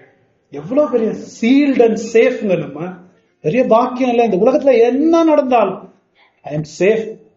அதனோட அனுபவத்தை, அதனுடைய சந்தோஷத்தை நம்ம அதை அனுபவிக்க பார்க்கணும். ஏன்னா காத்தே கடவுள் நம்ம வாழ்க்கையில அனுப்புறது நம்மளுடைய நன்மைக்காக அனுப்புறாருன்னா, நம்ம வாழ்க்கையில நடக்கிற கஷ்டங்கள்லாம் நம்ம நன்மைக்காக இருக்கோம்னு நம்ம நினைக்கிறது இல்ல. நான் நினைச்சு பாக்க, எனக்கும் கஷ்டம் இல்லைன்னு இல்லை, நிறைய கஷ்டங்கள் இருக்குது. நான் சொன்னா ஒரு செர்மனே எடுக்கலாம் என் கஷ்டங்களை. நான் நினைச்சு பாக்குறேன், இப்படி என்ன கஷ்டப்படுத்தினா தான் நான், இதுதான் என்ன பாதிக்கும், இதுதான் என்ன பரிசுத்தத்துக்கு கொண்டு போக முடியுமே, வேற எப்படி என்ன பாதிக்க முடியும்? நான் எப்படி பரிசுத்தத்துல வளர முடியும்? நம்ம வாழ்க்கையில காத்து, நம்ம போற ஒரு படகுன்னு வச்சுக்கோங்க, அதுல நிறைய காத்து அடிக்கத்தான் செய்யுது. ஆனா ஒண்ணு நம்ம ப்ராமிஸ் பண்ணிருக்காரு, நம்ம படகு மேல அடிக்கிற காத்தெல்லாம் பரலோக கரைக்கு கொண்டு போறதுக்கு தான் நம்ம படகு போவோமே தவிர தப்பான வழியில் நம்ம படகு போவாது. அதாங்க நமக்கு இருக்கிற ப்ராமிஸ். காத்தெல்லாம் புயல்லாம் இல்லாம இருக்காது, இல்ல வருது, எல்லாம் வருது. அதெல்லாம் எங்க கொண்டு போகுது? நம்ம படக பரலோகத்துக்கு கொண்டு போகுது. நம்ம மேல வர காத்து கூட நம்ம நல்லது கடவுள் அனுப்புறாருன்னா, உங்க கஷ்டங்கள் கூட நல்லதுக்கு. உங்களை இப்படித்தாங்க சரி பண்ண முடியும் அவரு. வேற எப்படிதான் உங்களை மாத்துறது? நீங்க அவ்வளவு ஓலியா வந்துட்டீங்களா? நீங்க என்ன எவ்வளோ குறைங்க இருக்கு, எவ்வளோ பாவங்க இருக்கு, எவ்வளோ பரிபூர்ணம் ஆக வேண்டியது இருக்கு, சகல விதமான பாடுகள் துயரங்கள் உங்களுக்கு வரும்போது மிகுந்த சந்தோஷப்படுங்க. ஏன்னா பொறுமையானது பூர்ண கிரியை சேர்ந்து உங்களை எவ்வளவு கரை சேர்க்கணும். அதனாலதான் தேவன் அப்படி நம்மளை அனுப்புறாரு. அதை நினைச்சு நம்ம சந்தோஷப்படும். எப்பேற்பட்ட தேவனை நம்ம விசுவாசிக்கிறோம் அப்படின்றத சந்தோஷப்பட்டு நம்ம ஆண்டவருக்கு கலிகூர்ந்து ஸ்தோத்திரம் செலுத்தணும். என்ன ஒரு பாதுகாப்பு ஆண்டவர் கொடுத்திருக்காரு பாருங்களேன். நமக்கு ஒண்ணும் ஆவாதுங்க. தேவன் அந்த நமக்கு எனக்காக உலகமே முடியாம நிக்குது. என்ன ஒரு பெரிய அதிசயம். கடைசியாக இங்க சில பேர் நீங்க உட்கார்ந்துகிட்டு இருக்கலாம். உங்களுக்கு தெரியும் நீங்க ஒருவேளை முத்திரை அடிக்கப்படாம இருக்கலாம் இல்லைங்களா? சில பேர் இருக்கலாம், இன்னும் எனக்கு முத்திரை அடிக்க மாதிரி இல்லையே, சிந்தனை எல்லாம் சாத்தான் சிந்தனை தான், உலக சிந்தனை தான், கடவுள்கிட்ட என்ன இன்னும் முத்திரையே எனக்கு அடைக்கலையே. நீங்க ஒண்ணு யோசிச்சு பார்க்கணும், இன்னும் பூமி ஆடுதுங்களா? இன்னும் பூமி ஆடல, இன்னும் சந்திரன் பிளாக் எல்லாம் ஆகல, ரெட் எல்லாம் ஆகல, இன்னும் ஸ்டார்ஸ் எல்லாம் விடல. ஆனா இன்னைக்கு நீங்க இங்க வந்து உட்காந்து ஏன் கேட்டுக்கிட்டு இருக்கீங்க இந்த மெசேஜ் தெரியுங்களா? ஒருவேளை இன்னைக்கு உங்களை முத்திரை அடிக்கிற நாளா இருக்கலாம். பாவத்தின் பக்கத்துல இருந்து திரும்பி இந்த வலிர போற உலகத்தை பக்கத்துல இருந்து திரும்பி இயேசு பக்கம் திரும்பி இயேசு விசுவாசிங்க. அப்ப நீங்க ரட்சிக்கப்பட்டு இன்னைக்கே முத்திரை அடிக்கப்படுவீங்க. என்ன ஒரு பாக்கியம், என்ன ஒரு சேஃப்டி அதுல. அந்த மாதிரி நீங்க முத்திரை அடிக்கப்படாதவர்கள் இன்னைக்கு கூட திருந்துடும். வலிய போற உலகத்தை விட்டு இப்படி பாதுகாக்கிற தேவன் பக்கம் நம்ம திரும்ப ஜெபம் செய்யும்.